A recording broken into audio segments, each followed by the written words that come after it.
नजराधिकार सम्यक दर्शन के 8 अंगों में 8वां अंग है प्रभावना। गाथा है 236। 7 अंगों का 7 गुणों के रूप में वर्णन किया है।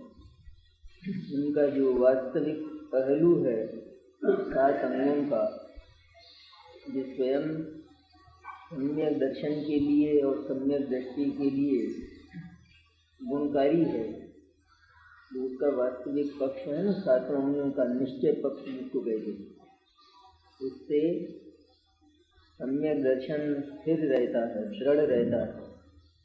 और हर सम्यक दृष्टि को ये 8 अंग, 8 गुण, 8 विशेषताएं प्रकट होती हैं। उसके साथ में उसका जो व्यावहारिक पहलू है उसका भी वर्णन यदा कदा आचार्य ने किया है। यहाँ तो सम्यक दर्शन की जो भीतर की अंतरंग की परिणति है, आत्मा से हटकर चलने वाली परिणति के आधार पर 8 अंगों का वर्णन किया है। और उसमें 236 गाथा में प्रभावना गुण का वर्णन करते हैं। तो अब प्रभावना गुण की गाथा कहते हैं। विद्यारह मारूढ़ो मनोरह पहे शुभमय जो सीधातु जीर्णान पावो व्यक्ति मुणे दवो।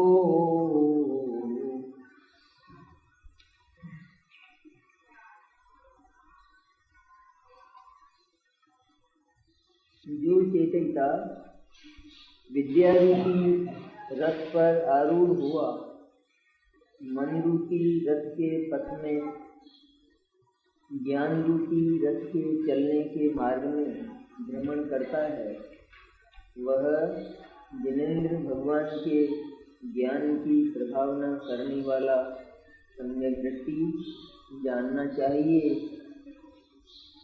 ये प्रभावना का लक्षण, प्रभावना के रूप बदले हैं ना। तो जो वास्तविक प्रभावना है, असली,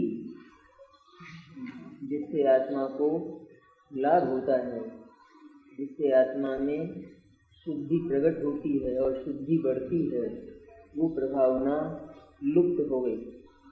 और प्रभावना के रूप में क्या रह गया? लोक रंजन, लोक दर्शन, ये केवल प्रभावना रह गई।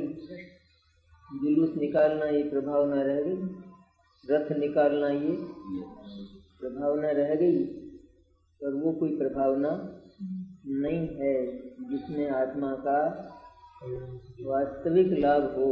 और वो लाभ क्या है? विकार का क्षय होकर निर्विकार सम्यक दर्शन ज्ञान चारित्र का जन्म हो।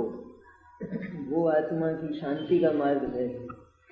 आत्मा बाहर के वायुमंडल से दुखी नहीं है, लेकिन अपने भीतर उत्पन्न हुई जो मिथ्या दर्शन, अज्ञान और असंयम की बीमारियां हैं, उनसे दुखी है।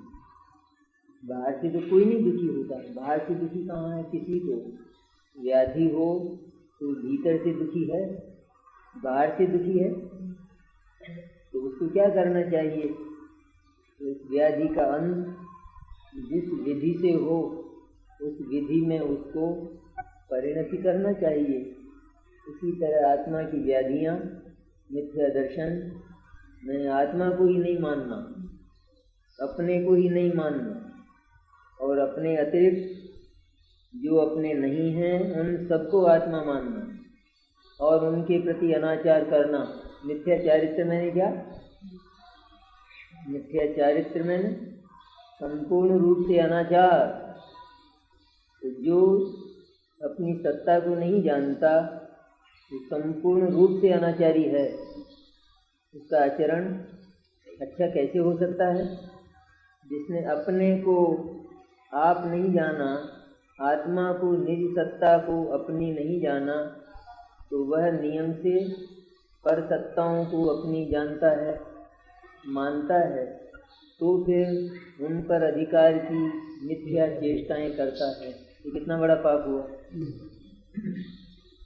प्रभावना क्या है?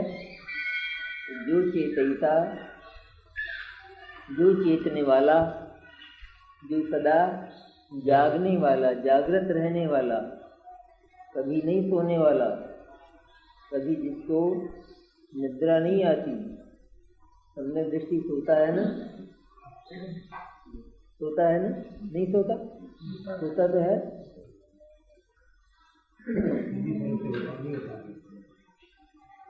सम्यक दृष्टि जो सोता है, उसको नींद आती है तो वह जगत के प्रति सो जाता है और अपने प्रति सजग जाता है। क्या हो नींद में? अपने को क्या होता है?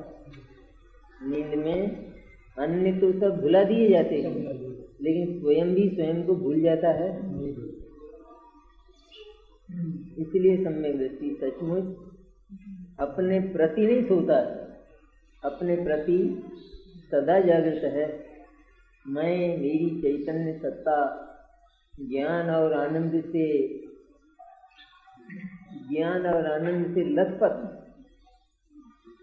लथपथ है एकदम। आत्मा ज्ञान और आनंद जैसी अनंत शक्तियाँ आत्मा में भरी हैं।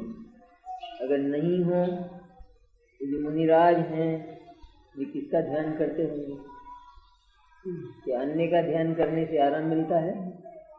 मिलता हो तो हम भी करके देख लेते हैं। जैसे एक निर्धन है और वो धनी का ध्यान कर ले तो कुछ आराम मिलेगा? इस तरह अपने अतिरिक्त अन्य के ध्यान से कुछ भी किंचित मात्र भी उपलब्धि नहीं होती, और अपनी सत्ता यदि दरिद्री हो तो कुछ उपलब्धि नहीं होती।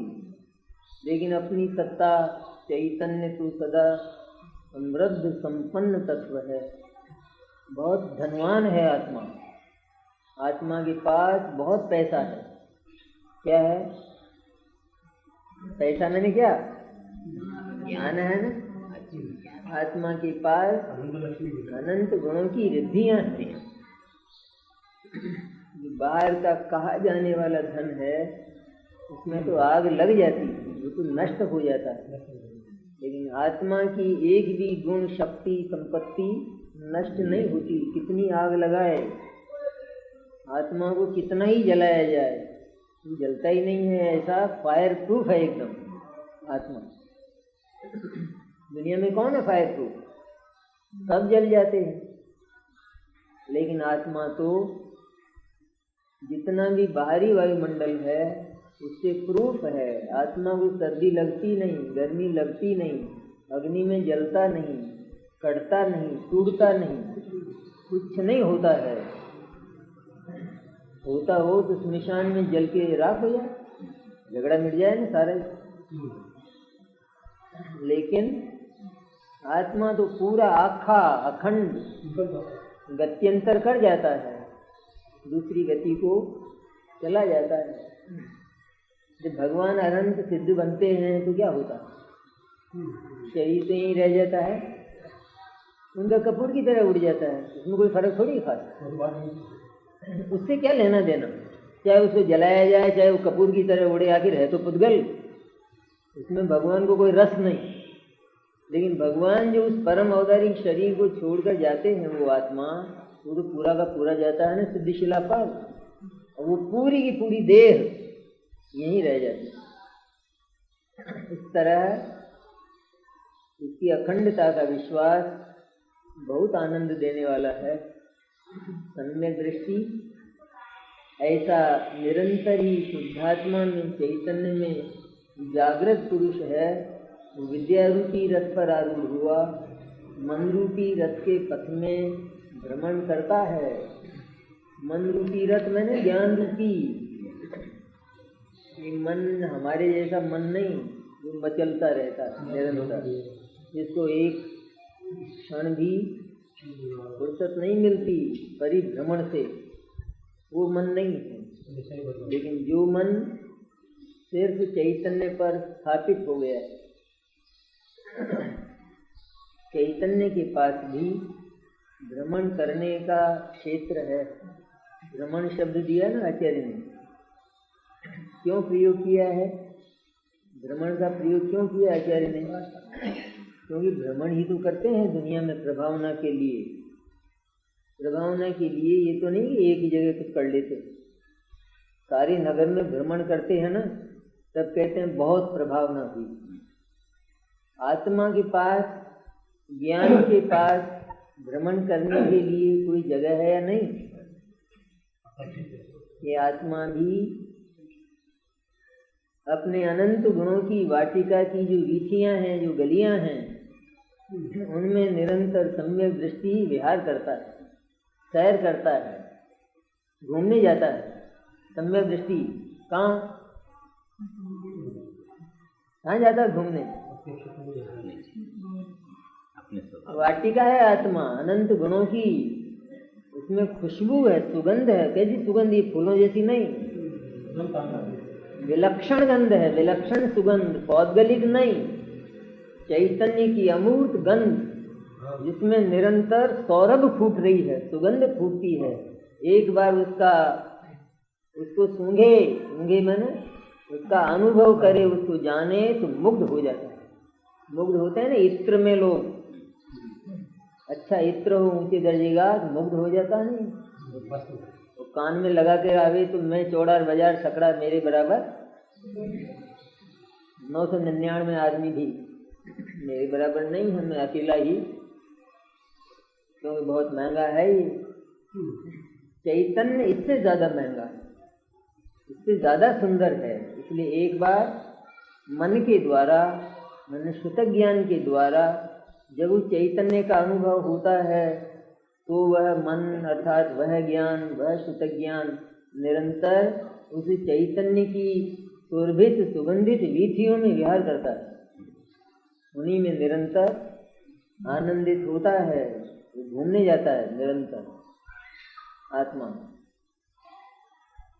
मन रूपी रथ के पथ में, मन रूपी रथ का पथ अर्थात चैतन्य एक ही विषय है उसका, सम्यक दृष्टि का, क्योंकि वही सर्व संपन्न है, सर्वोत्कृष्ट है। उस जैसा जगत में दूसरा तत्व है ही नहीं, ऐसा उसने अनुभव के पहले निश्चय किया है। यह निश्चय न करे तो अनुभव ही नहीं होगा, और आनंद की बात तो बहुत दूर।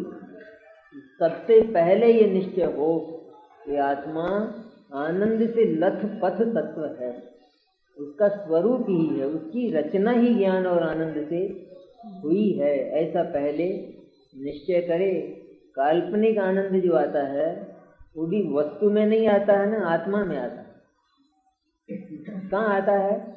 काल्पनिक में ना, कल्पना से किया जाने वाला झूठा मिथ्या, जिसका दूसरा नाम दुख है, जिस सुख नहीं पर जिसका दूसरा नाम दुख है। लेकिन पागल जगत जिसको सुख कहता है और सुख मानता भी है, ऐसा जो सुख और ऐसा जो आनंद है वो काल्पनिक है, उसका अनुभव भी आत्मा ही करता है। लेकिन काल्पनिक में सच्चाई कहाँ से मिलेगी? काल्पनिक में असलियत कहाँ से मिलेगी? मिल जाएगी, भले मान ले भले ही। किसी को जैसे लकड़ी के बुरादे का लड्डू खिला दिया जाए, अच्छा बनाकर उसमें मेवा डालकर, शक्कर डालकर उसको ऐसा बनाया जाए कि किसी को पता ही नहीं चले, और खाने वाले सोचे कि क्या मज़ेदार है लड्डू, क्या बढ़िया।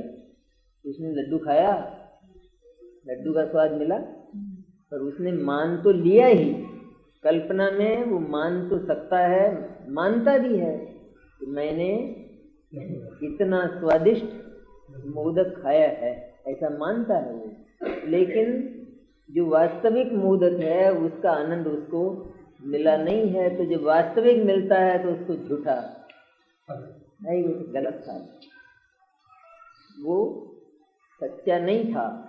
इसी तरह मन जब चैतन्य का आस्वादन करता है तो उसको जगत के सारे काल्पनिक आनंद झूठे लगते हैं। लेकिन काल्पनिक आनंद का जन्म भी आत्मा में ही होता है, कल्पना भी आत्मा ही करता है। जिस वस्तु में आनंद की कल्पना की जाती है वह वस्तु आनंद की कल्पना नहीं करती। वो आनंद की कल्पना उसमें नहीं होती, वस्तु में, विषय में, 5 इंद्रियों के विषय में। पर 5 इंद्रियों के विषयों का संबंध होने पर उनमें आनंद की कल्पना आत्मा करता है। वह आनंद काल्पनिक है, उसका दूसरा नाम दुख है। इस दुख का अनुभव आत्मा करता है, इसलिए सुख इसमें होना चाहिए। सुख का अनुभव कौन करेगा? यही करेगा ना जो दुख का अनुभव करता है, वही सुख का अनुभव करता है। और सुख का अनुभव तब होगा कि जो सुख नाम की कोई चीज आत्मा के भीतर होगी। वास्तविक सुख का अनुभव कब होगा?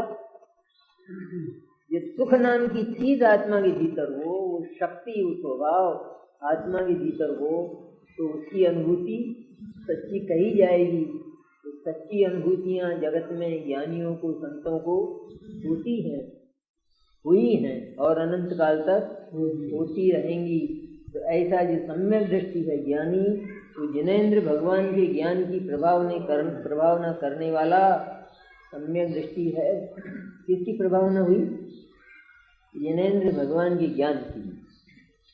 रथ दिया ना, रथ वगैरह सब दिए नहीं इसमें, प्रभावना में कोई कसर तो नहीं रखी। रथ वगैरह, बाजी वगैरह सब है इसमें। लेकिन भगवान जिनेंद्र के ज्ञान की प्रभावना वहाँ होती है कि जब आत्मा स्वयं भगवान जिनेंद्र की मोक्ष मार्ग की विधि को जानकर उसमें स्वयं प्रवृत्ति करता है, उसमें भगवान की प्रभावना होती है, उसमें सर्वज्ञ की प्रभावना, उसमें जैन दर्शन की, जैन धर्म की प्रभावना होती है। क्योंकि भगवान तीर्थंकर का, अनंत सर्वज्ञों का और जैन धर्म का जो हृदय है वो ये है, एक बार आत्मा को आत्मा की अनुभूति हो। क्या कहता है सारा जैन धर्म? और कुछ बातें करता है? इधर उधर की बातें कुछ नहीं करता है। और जितनी बातें आती हैं वे सब उसी को लक्ष्य में रखकर, उसी को प्रधान बनाकर आती। और बातें आती तो हैं, लेकिन प्रधानता किसकी रहती है? केवल उस शुद्धात्मा की अनुभूति की। जितना भी आता है निरंतर षटकर्म करो, श्रावक के षटकर्म, भाई श्रावक के षटकर्म भी केवल उस चैतन्य की अनुभूति के लिए हैं। क्योंकि यदि यही नहीं है तो फिर वह अनुभूति भी नहीं है। सिनेमा देखते देखते कोई अनुभव करे, ऐसा होगा? होता ही नहीं है, क्योंकि वहाँ वो भूमिका ही नहीं है, वो बैकग्राउंड ही नहीं है, इसलिए वहाँ अनुभूति, क्योंकि वहाँ परिणाम की रचना होगी नहीं। शुद्धात्मा के अनुभव के लायक परिणाम की रचना, उसका नाम श्रावक के षटकर, उसका नाम जिन दर्शन, पूजन, सब कुछ, सारा का सारा। क्योंकि उस भूमिका के बिना, सच्चे देवगुरु धर्म के स्वरूप को पहचाने बिना अथवा अन्य की आस्था मन में रखकर कभी भी आत्मा को पहचाना ही नहीं जा सकता। तो अनुभव की बात काफी दूर चली जाती है। इसलिए जो अपने रथ को वो भगवान की प्रभावना करता है। प्रभावना भगवान की गई, प्रभावना किसकी हुई? अपनी हुई ना प्रभावना। तो आत्मा की प्रभाव हुई ना, भीतर आत्मा प्रस्फुटित हुआ ना, अपनी शुद्ध परिणति को चैतन्य में लगाया तो आत्मा प्रस्फुटित होता है ना। आत्मा की शुद्धि बढ़ती है, निर्जराधिकार है, वो ध्यान में रखने की है बात। निर्जराधिकार के संदर्भ में ये सारी बातें आई हैं। तो निर्जरा किसको कहते हैं? भीतर से आत्मा की व्याधियों का क्षीण होना और उसके स्थान पर आरोग्य का प्रकट होना, उसको कहते हैं निर्जरा। वो निर्जरा सम्यक दृष्टि को होती है और वही जिनेंद्र भगवान के ज्ञान की प्रभावना करता है। किसी बड़े योग्य प्रोफेसर के पास एक लड़का पढ़ाओ, पूरा पढ़ गया वो, खूब 16 बरस तक पूरी पढ़ाई कर ली हो और अंत में भीख मांगने लगा। तो प्रोफेसर की प्रभावना हुई? तो कब होती प्रोफेसर की प्रभावना? प्रोफेसर तो स्वयं ये चाहता है कि मेरे पढ़ाए हुए लड़के आज कलेक्टर हैं, कमिश्नर हैं, हाई कोर्ट का जज है, तो उसको गौरव होता है नहीं या ईर्ष्या होती है? गौरव होता है। इसी तरह जिनेंद्र भगवान को प्रसन्नता कब होती है, भगवान को गौरव कब होता है? तो ये जिन्होंने हमारी बात सुनी, जिन्होंने हमको देखा, वे सिद्ध बने हैं या नहीं, ये भीख मांग रहे हैं।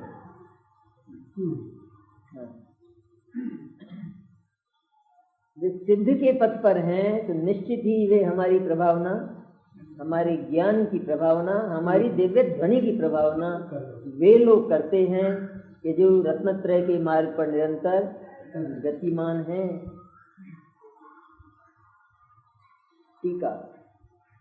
क्योंकि सम्यक दृष्टि संकोचकीर्ण एक ज्ञायक भाव महता के कारण ज्ञान की समस्त शक्ति को प्रकट करने, विकसित करने, फैलाने के द्वारा प्रभाव उत्पन्न करता है, इसलिए प्रभावना करने वाला है। अतः उसे ज्ञान की प्रभावना के अप्रकर्ष से होने वाला बंध नहीं किंतु निर्जरा ही है। क्योंकि सम्यक दृष्टि, यदि यूं कहीं याद हो जाए कब से चल रही बात, कई बातें तो कई जो शब्द हैं वो जो कैसे बात है, ये तो एक ही है ना, ये जो पद है इसमें संकोचकीर्ण एक ज्ञायक भाव महता, ये याद हो गया होगा सबको है? याद करना नहीं है कभी, अभी जल्दी क्या है याद। क्योंकि सम्यक दृष्टि संकोचकीर्ण एक ज्ञायक भाव महता के कारण, ये तो समान है ना, सब में कॉमन है, ये तो आठों में ही इतना तो सम्यक दृष्टि का आत्मा, सभी की आत्माएं संकोचकीर्ण है। संकोचकीर्ण मैंने जिनमें कोई परिवर्तन नहीं होता, जो ज्यों की त्यों ही रहती हैं। ऐसा प्रत्येक ही आत्मा ज्यों का त्यों रहता है, उसको ज्यों का त्यों देखना, इसका नाम सम्यक दृष्टि। उसको ज्यों का त्यों नहीं देखना, इसका नाम मिथ्या दृष्टि। नहीं है ना, कठिन नहीं है ना बात। आत्मा को ज्यों का त्यों देखना, ज्यों का त्यों अनुभव करना, उसका नाम क्या हुआ? सम्यक दृष्टि। और ज्यों का त्यों जैसा है वैसा न देखना, नहीं विश्वास करना, नहीं अनुभव करना, उसका नाम हुआ सीधी बात है। तो आत्मा संकोचकीर्ण है, निगोद के जीव का भी। आत्मा नया नहीं बनाया जाता, कोई नया आत्मा बनाता है नहीं, तो क्या करता है फिर क्या होता है? नया नहीं बनाता, पुराने से काम चल जाता है, पुराने निगोद के आत्मा से चल जाता है काम। निगोद का वो सड़ा आत्मा, उससे चल जाता है काम। निगोद में आत्मा सड़ता है नहीं? नहीं सड़ता, नहीं सड़ता, उसमें फफूंद वफूंद नहीं आती अचार की तरह।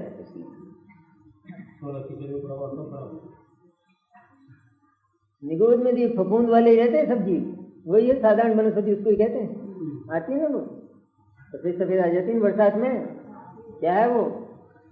साधारण वनस्पति है वो। अनंत अनंत जीव, एक जरा सी जगह में अनंत अनंत जीव, ऐसी साधारण वनस्पति नील आदमी, वो अचार में आने वाली जिसको बड़े शौक से खाते हैं जैनी, इसकी है बात। जो आती है ना अचार में, जितना पुराना हो उतना ही बढ़िया स्वादिष्ट, उसको मिला देते हैं उसमें, तो वो मसाला अच्छा बन जाता है।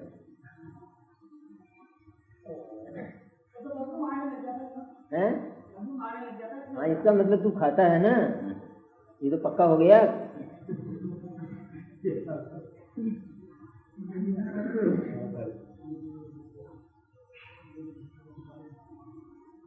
तो वही आत्मा, वही निगोद का आत्मा, क्योंकि आत्मा नया नहीं बनाया जाता, वरना उसकी अनादिता अनंतता की बात झूठी हो जाएगी। सत्ता कोई नई नहीं बनती है, सभी पदार्थ सही द्रव्य अनादि अनंत हैं। बस उस निगोद के जीव में भी अगर कोई कमी है तो वही है कि जो सभी अज्ञानियों में होती है, सभी मिथ्या दृष्टियों में होती है, और वो है आत्मा के अदर्शन की। निगोद में जीव आत्मा का दर्शन नहीं करता, आत्मा का अनुभव नहीं करता, आत्मा तू ज्यों का त्यों पड़ा है। उसी आत्मा को लेकर भरत के पुत्र आए ना निगोद से, कौन सा आत्मा लेकर आए? नया आत्मा बनाया वहाँ, भगवान के सामने आए। केवल निगूढ़ दशा में आत्मा का आदर्शन था, वही आत्मा जो निगूढ़ में था सर्व सुंदर था, अत्यंत ही सुंदर था।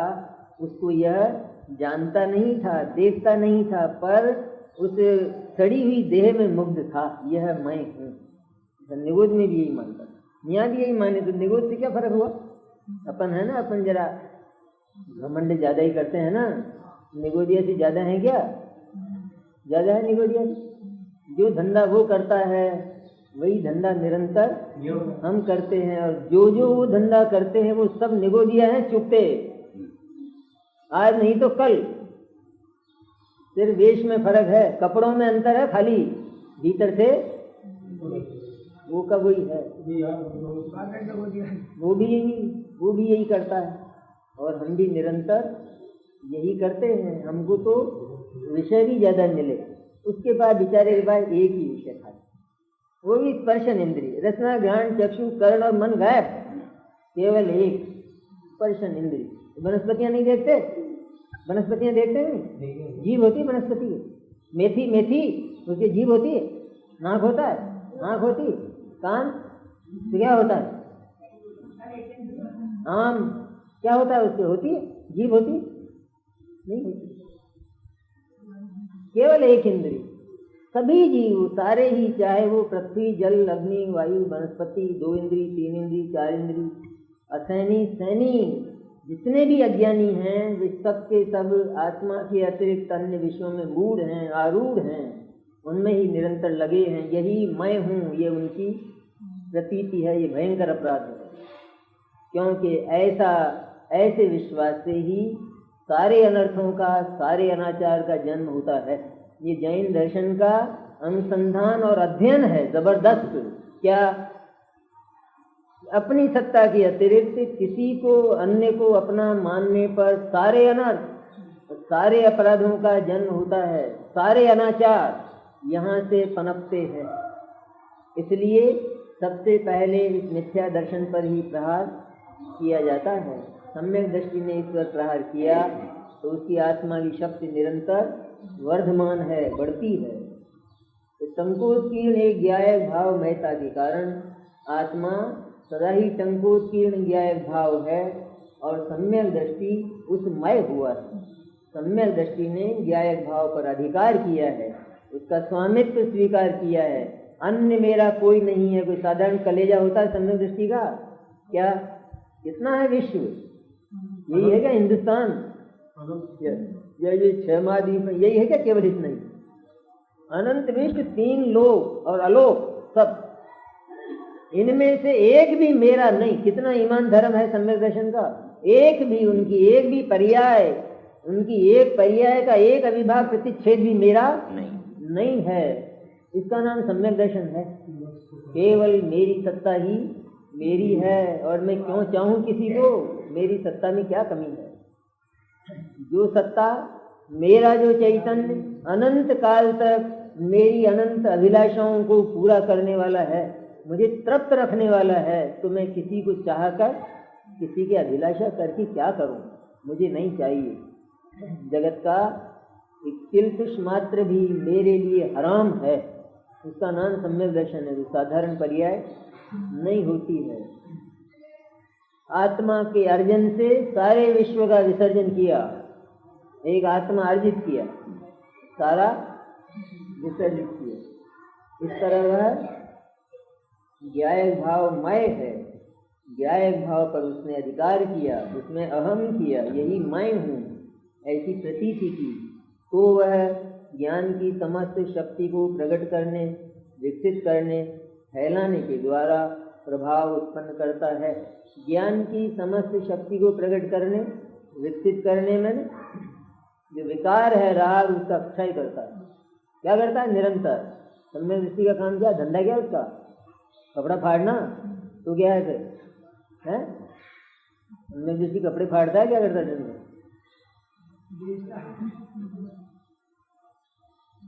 बस ये धंधा निरंतर अपने भीतर रहा सहा जो विकार है उसको अपने ज्ञायक के ज्ञान स्वभाव के चिंतन से निरंतर क्षीण करता जाता है।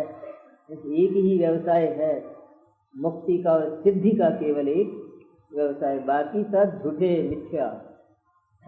आत्मा के कर्म नहीं हुए, आत्मा से होते नहीं।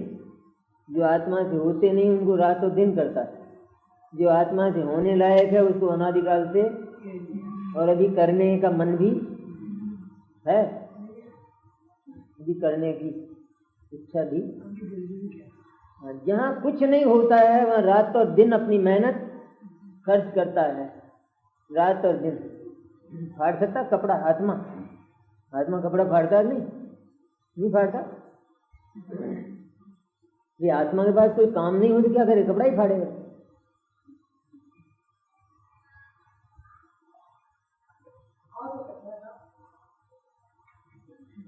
भाव करता है ना, फटता है क्या?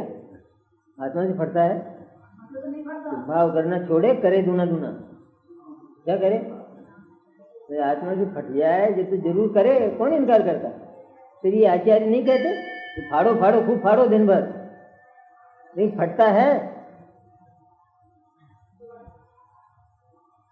आत्मा कपड़े का स्पर्श नहीं करता, फाड़ेगा क्या वो?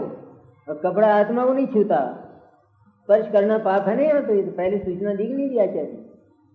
पदार्थ सम पदार्थ एक दूसरे का स्पर्श तक नहीं करते। क्यों नहीं करते? क्योंकि अपनी सीमा से बाहर ही नहीं निकलते। स्पर्श कैसे करें? अपनी सीमा में रहते हैं, खसड़ के नहीं लगाते एक दूसरे के।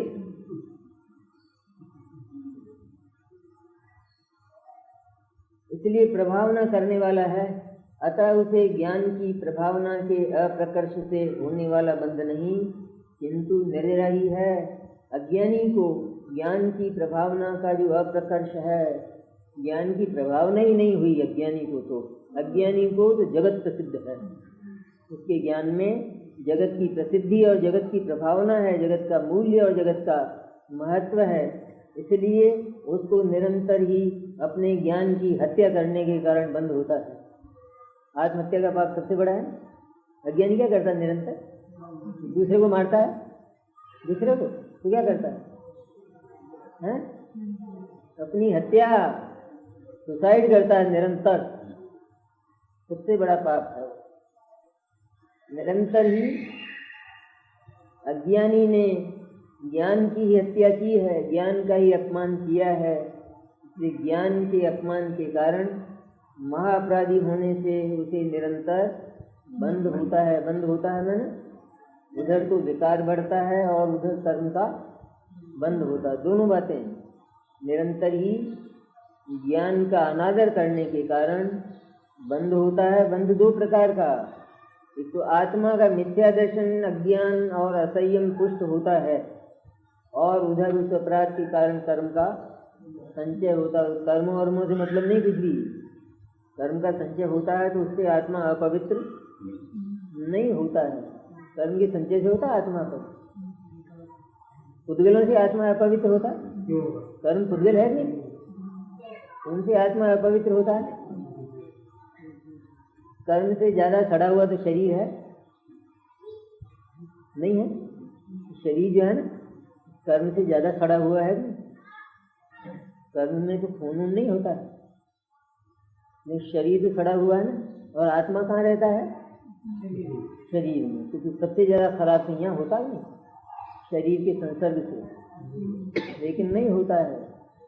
अन्य पदार्थों के योग से आत्मा कभी भी खराब और विकारी नहीं होता, लेकिन आत्मा तो केवल अपनी परिणति से ही खराब और विकारी होता है। अज्ञानी निरंतर अपने ज्ञान का अनादर करता है, उसे निरंतर ही ज्ञान की शिकायत रहती है। अज्ञानी को क्या शिकायत रहती है? क्यों क्यों ऐसा क्यों हो गया? ये क्या है? ये शिकायत उस पदार्थ की, ज्ञान की। ऐसा क्यों नहीं हुआ? ये शिकायत किसकी? अरे ऐसा क्यों हुआ, अरे ऐसा क्यों नहीं हुआ? तेरे को क्या मतलब है? एक काजी जी शहर के अंदेशे से यूं ही बिना काम ही दुबले, अरे ऐसा क्यों हुआ, ऐसा क्यों नहीं, तेरे को मतलब क्या है उससे? इस समय जो कुछ हुआ है वह उस वस्तु का औचित्य है, उचित हुआ है उसमें, और ज्ञान को उस समय उसको ही जानना था, और ज्ञान ने जाना, तो ज्ञान ने उससे कुछ लिया थोड़ी, ये कोई विपत्ति थोड़ी ली है ज्ञान ने। तो ये शिकायत निरंतर ज्ञान की करता है, ऐसा क्यों हुआ? उसका अर्थ ये हुआ कि मेरे को इस समय ये ज्ञान क्यों हुआ? जो ज्ञान नहीं होती शिकायत करे? ज्ञान ही नहीं, कि पत्थर शिकायत करता किसी की, ज्ञान शिकायत करता है ना, ऐसा क्यों हुआ? इसका अर्थ यह है ना कि इस समय ये ज्ञान क्यों हुआ मुझे, तो उस समय उस ज्ञान की शिकायत करता है वो, और उस समय होने वाले ज्ञान को नहीं चाहता, तो वो द्रव्य को पर्याय रहित करना चाहता है, तो द्रव्य की हत्या करना चाहता है कि नहीं? द्रव्य को मिटाना चाहता है ना, ऐसा है ये हत्यारा। हर समय हत्यारा कोई कह देना तो मुश्किल हो जाए। रात दिन अपनी हत्या कर, किंतु सम्यक दृष्टि को सदा निर्जरा ही होती है।